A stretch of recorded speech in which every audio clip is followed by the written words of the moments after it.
Why did I become a curator? When I graduated from college, I did not have a permanent full-time job lined up, and so I started out here as a temporary research aid employee. And I was on the maize project, working on maize and amaranth.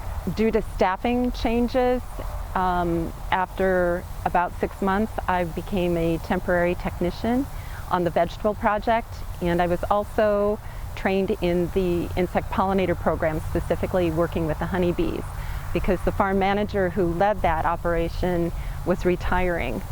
I've now been in this position as vegetable curator for 38 years. I find it a unique and a very interesting occupation.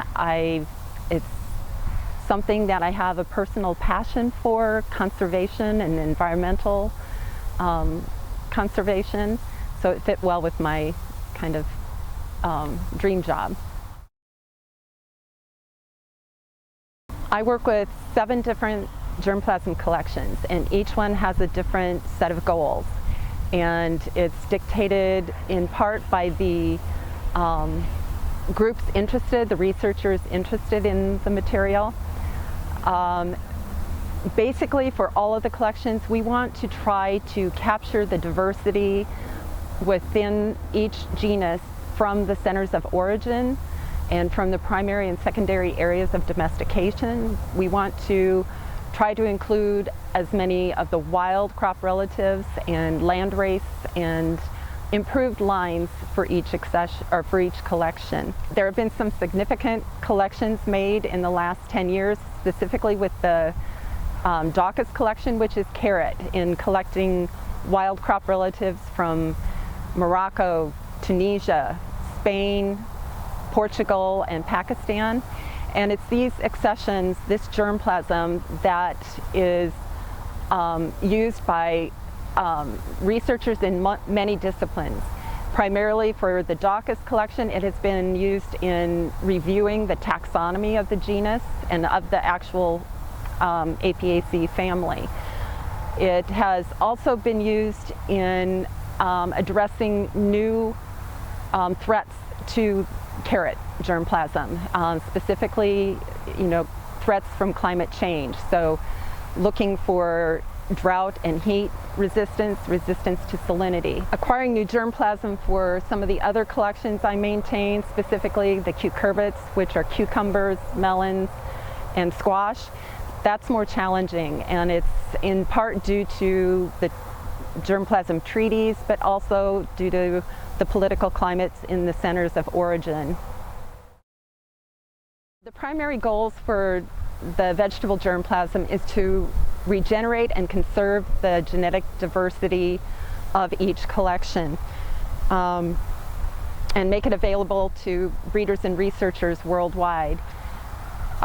We also, as curators, characterize all of the accessions to make the germplasm more usable by the research community. Curators take basic characterization data on life cycle, plant habit, flowering and harvesting dates, and we also take digital images of the germplasm, so the plants, the fruits, the seeds.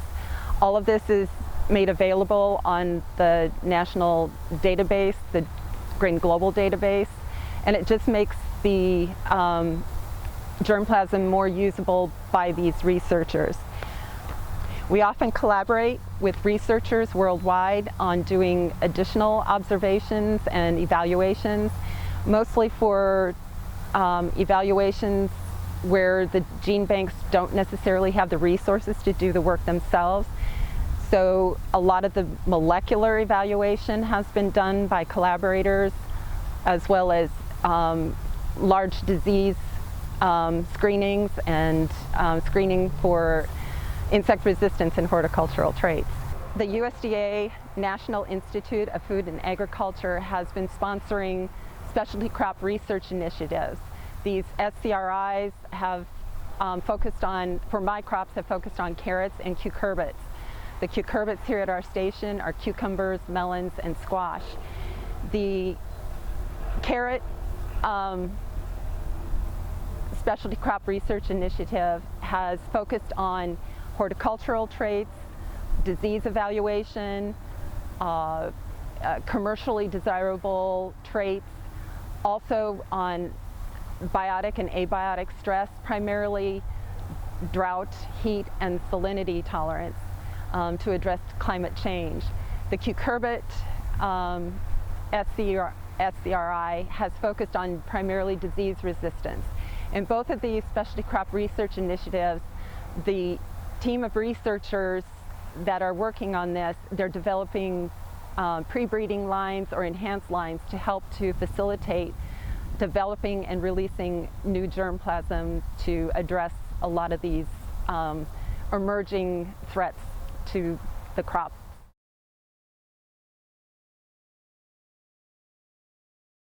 Just a personal observation, everyone I have worked with throughout my career, they have a passion for nature, conservation, not just in their jobs, but in their personal lives. And I don't know if it's which came first, you know, or which is more responsible, their personal lives leading them to their dream jobs, or, you know, the job leading the passion in their personal lives.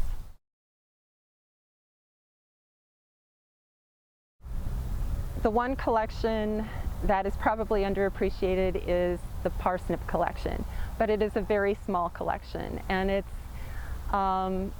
something that's not a kind of a common vegetable crop that your family wouldn't necessarily have for a meal. But it's an interesting collection, and we need to improve that collection, try to get more. But again, this is a collection that it's difficult to acquire new germplasm.